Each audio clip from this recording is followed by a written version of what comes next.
Welcome to నల్లా news channel.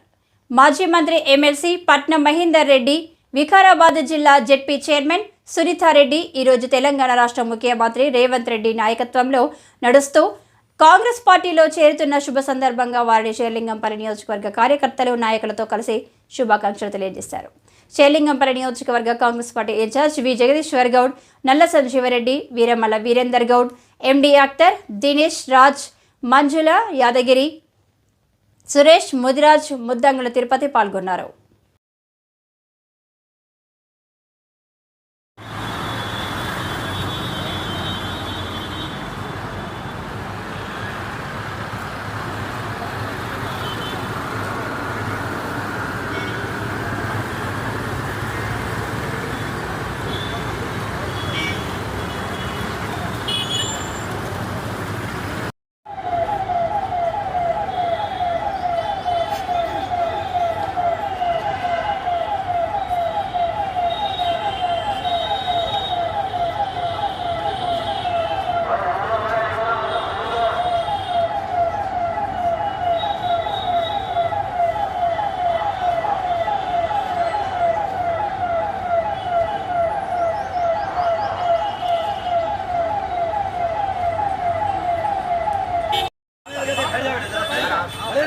अरे 5 minute फिर बोल तो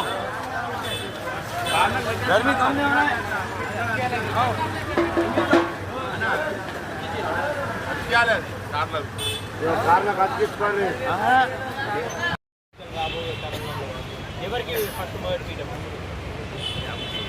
నేచురల్ గా కాంగ్రెస్ పార్టీకి వేస్తారు. పాత కార్యకర్తలకు లేని కొత్త వాళ్ళకు అందరికీ సమన్యాయం చేసేటటువంటి నాయకత్వం కాంగ్రెస్ పార్టీ అధిష్టానం చూసుకుంటుంది. దాంట్లో ఏం దోకా లేదు. కొత్త వాళ్ళకు కూడా సముచిత స్థానం ఉంటుంది, పాత వాళ్ళకు కూడా సముచిత స్థానం ఉంటుంది. ఏంటంటే కష్టపడకుండా ముందుకు పోయేటోళ్ళకు ప్రతి ఒక్కరు కూడా గుర్తింపు ఉంటుంది. దాంట్లో ఎలాంటి ఇంకో రెండో అభిప్రాయమే లేదు. వచ్చే వాళ్ళందరూ వాళ్ళ తప్పులను తప్పిపుచ్చుకోనికే కాంగ్రెస్ పండుగ వస్తుంటారని చెప్పి చూడండి, ఆ పార్టీలో ఉండి సముచితమైనటువంటి స్థానం దొరకక, ఆశించినటువంటి అభివృద్ధి చోటు చేసుకోక, వాళ్ళు కూడా పని చేద్దామంటే వాళ్ళకి ఆస్కారం లేక, మరి అన్ని విధాలుగా మానసికంగా, శారీరకంగా మనోవేదన గురైనటువంటి పరిస్థితులు ఎన్నో ఉన్నాయి. ఒక స్వేచ్ఛాపూరితమైనటువంటి వాతావరణం కాంగ్రెస్ పార్టీలో ఉంది. మరి సమన్యాయం చేసేటటువంటి వాతావరణం కాంగ్రెస్ పార్టీలో ఉంది. ప్రజాస్వామ్యబద్ధంగా అందరినీ కూడా స్వాగతం పలుకుతున్నటువంటి వాతావరణం కాంగ్రెస్ పార్టీలో ఉంది.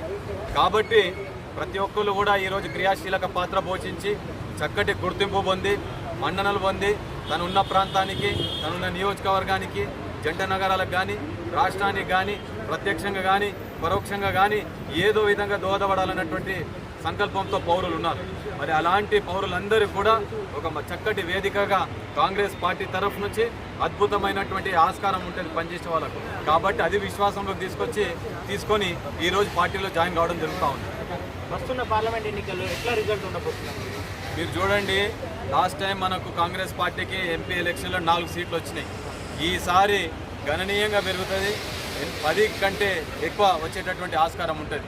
లాస్ట్ టైం ఏదైతే జనరల్ అసెంబ్లీ ఎలక్షన్స్ అయినాయో 23లో, మరి ప్రజలను భయభ్రాంతులకు గురి చేసి, అదే మాదిరిగా ప్రజలను మభ్యపెట్టి, మీరు మాకు ఓటేస్తేనే మీకు దళిత బంధు వస్తుంది, మీరు మాకు ఓటేస్తేనే మీ డబల్ బెడ్రూమ్ మీకు ఇస్తాం, లేకపోతే ఇచ్చిన వాళ్ళని తీసుకుంటాం, కొత్తలో ఇయ్యమని చెప్పేసి మోసపూరితమైనటువంటి వాగ్దానాలు చేసి ప్రజలను నమ్మించి, అటు దళితులను కానీ, ఇటు డబల్ బెడ్రూమ్ లబ్ధిదారులను కానీ మోసం చేసి ఆ విధంగా ఓట్లు దండుకోవడం జరిగింది.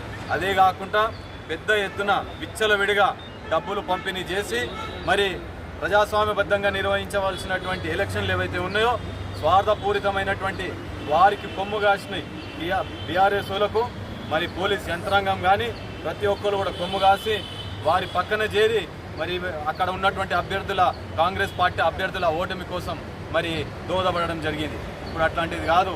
ప్రజాస్వామ్యబద్ధంగా ఆఫీసర్లందరినీ కూడా men of integrity, honesty, commitment, performance తోటి ఉన్నటువంటి ఆఫీసర్లను మరి తీసుకోవడం జరిగింది. మాకు పూర్తి విశ్వాసం ఉన్నది, ప్రజల పట్ల మాకు పూర్తి నమ్మకం ఉన్నది.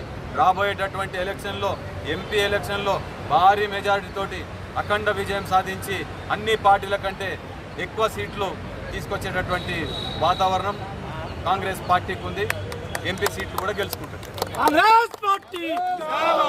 కాంగ్రెస్ పార్టీ దేశ నాయకత్వం